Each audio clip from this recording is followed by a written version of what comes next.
Na TV Cinturão Verde, estamos falando com o Dr. José Eduardo Amaral, abordando homeopatia, um tratamento que, quando a pessoa conhece, acaba procurando sempre a homeopatia, porque parece, Dr. José Eduardo é que vai confirmar, que não tem contraindicação, tem reação ao organismo, a pessoa pode tomar para uma coisa e fazer mal para outra, como os medicamentos alopáticos? Eu ainda não vi nenhuma vez isso acontecer. As reações que existem, veja bem, o medicamento tem que estar corretamente indicado. A gente já explicou em outra oportunidade que nós temos que encontrar a individualidade daquela pessoa. Então, quando você consegue acertar o medicamento, você elimina a doença. Se não houver destruição, ela sai suavemente e ninguém percebe nada. Mas como assim destruição? Se o órgão não estiver destruído? Se o órgão não estiver, porque existem fases da doença. A primeira fase é a inflamação. A segunda fase é o espessamento, o endurecimento, ou a falta.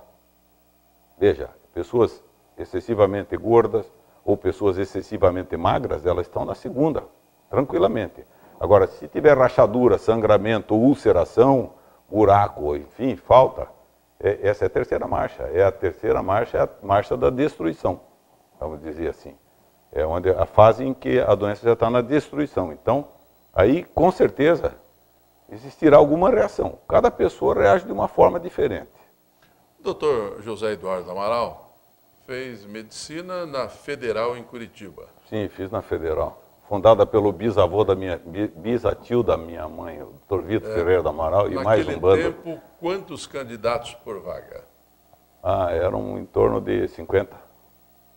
50 por vagas. Por vaga. Era duro entrar na escola, levava 3 anos. Tinha que estudar muito. Né? Muito, 3 anos, todo mundo levava. Inclusive os atuais catedráticos que são da minha época, né? Eram colegas, amigos, a gente estudava junto e tudo. A gente tinha colega 3 anos para trás, 3 anos para frente. Pois é. E o doutor José Eduardo Amaral se especializou em... oftalmologia. Ficou muitos anos cuidando da vista de todo mundo aí.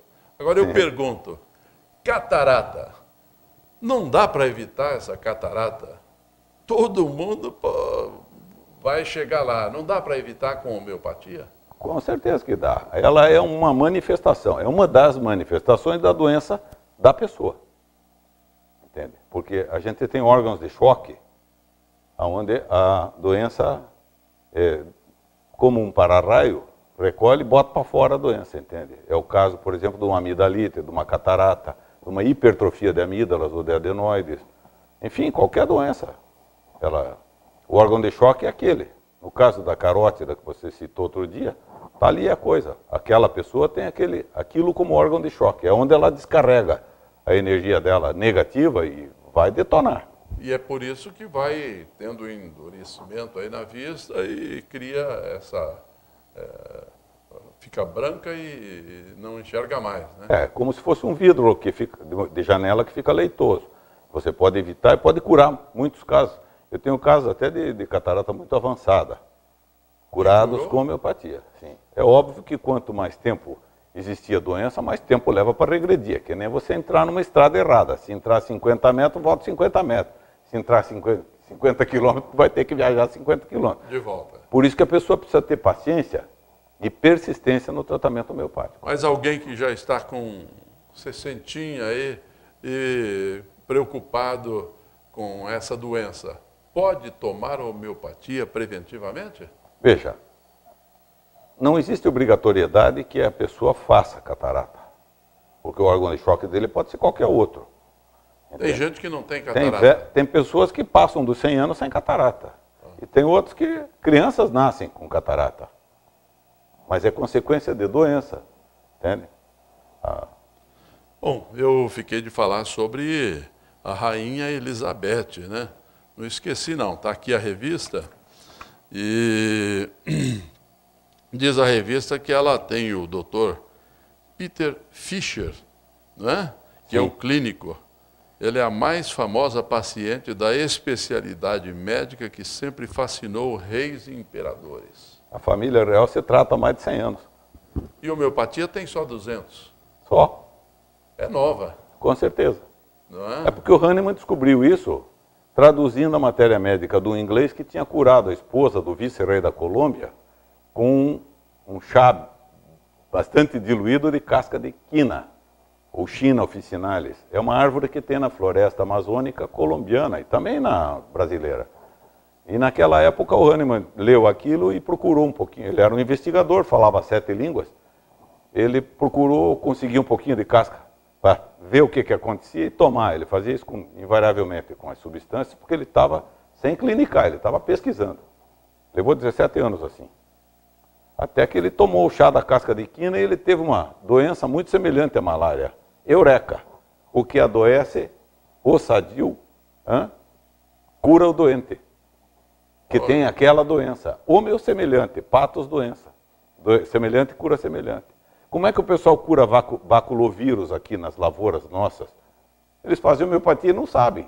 Eles pegam umas lagartas contaminadas por baculovírus, né? Botam lá no liquidificador, trituram, botam dentro do pulverizador e acabam com a doença. Espalham a doença. Espalham a doença contrária, né? Porque aí ele funciona como antídoto.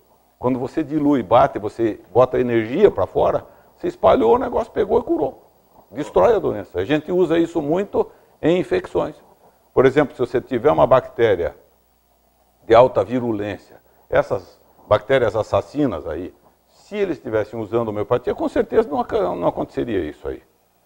Você combate veneno de mordida de cobra com o próprio veneno. Transforma ele em remédio homeopático e toma que você cura rápido. Aranha marrom, Curitiba agora também tem já. Quem tem câncer, por exemplo, faz uma cirurgia de câncer. A probabilidade de voltar, se não fizer quimioterapia, radioterapia, é muito grande. A homeopatia atua também? Existem casos e casos. Eu tenho um colega que é o nosso mestre da escola lá de Curitiba, e ele trabalha muito em cima disso. Ele tem uma experiência muito grande porque ele já faz homeopatia há 40. Eu faço há 15 anos. Eu descobri que a homeopatia há 15 anos. E ele já havia descoberto isso há 40 anos. É meu mestre, meu colega, e a gente troca figurinha. Hoje mesmo ainda tivemos trocando informações, né? E dessa vez foi a minha vez de ajudá-lo. Porque eu tive uma experiência que ele não tinha tido ainda, apesar de ele ter os 40 anos. Porque cada caso é um caso. Então, tudo é individualidade, entende? Então, a gente descobre coisas. Por isso se faz congresso, para trocar ideia, um ensinar o outro. O problema é o seguinte, é que se você não ensina o teu companheiro, o teu colega, você não aprende dele também. E isso aí, o que o Papai do Céu pregou? Ajude, faça o bem, né? Pague o mal com o bem, né? Você tem que fazer o bem para os outros. Se quiser ir para um lugarzinho melhor depois, né? Doutor José Eduardo Amaral, nós temos que encerrar, mas voltamos no próximo programa. E aí, falando sobre semelhante, cura semelhante.